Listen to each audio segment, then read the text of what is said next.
আগুনটা লাগানো হয়েছে আর কি। মানে কি তোমরা কি মনে করছো লাগাই দিছে? হ্যাঁ লাগাই দিছে এটা। আমি তো পুরা ঘরের মধ্যে বসে রেটার পাইছি যে পেট্রোল যে ফালাইতেছে না পুরা বৃষ্টির মতন টিনের মধ্যে পড়তেছে। তাইলে আমি ইচ্ছা করলে বাড়িলে আরামসে পাই, তারপর আমি বয়ে বাড়িছি না আর কি। কি মনে করছো কারা হইতে পারে এগুলো? কারা তো এটা তো না দেখছি না তো আর কি তা কমু, কিন্তু এটা শত্রু আমি করে লাগাইছে। মানে কারোর সঙ্গে আপনার ঝামেলা বা কিছু? এমনি তো ঝামেলা নাই, আমরা তো এনে আইসি অনবধি তো কেউ লোক আমরা ঝামেলা টামেলা করছি না। কি মনে করে আমাদের শত্রু আমি করছে তার ওই জানে। কোন এলাকা এটা?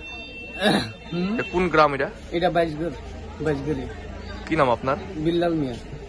কত বছর ধরে আপনি আসেন এই গ্রামে? ওই তো 27-28 বছর। আপনার বাড়ি সহ আর কয়টা বাড়ি পড়ছে এখানে মোটামুটি? ওই তো 4-5টা বাড়ি তো পুরা গেছে।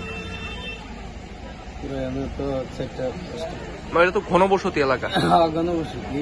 তো এই জায়গার মধ্যে মানে হঠাৎ করে আমরা আর এমন দেখছি না আর কি, আর কোন সময় না এই ওখানে দেখলাম যে সব মিলাইয়া আপনার আনুমানিক কত টাকা ক্ষয়ক্ষতি হইতে পারে? তো কম করে তো না হইলে তো 12-13 লাখ টাকার মতো করছে গেছে, নষ্ট হয়েছে।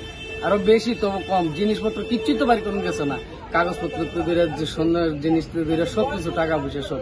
কালকে আর আমরা বাজার গেছে ব্যবসায়িক, তো আমরা গরু ব্যবসা করি, তো কালকে সোমবার বাজারটা এসে যাও টাকা টুকা তো রাখছি ডুব দিয়ে গেছে।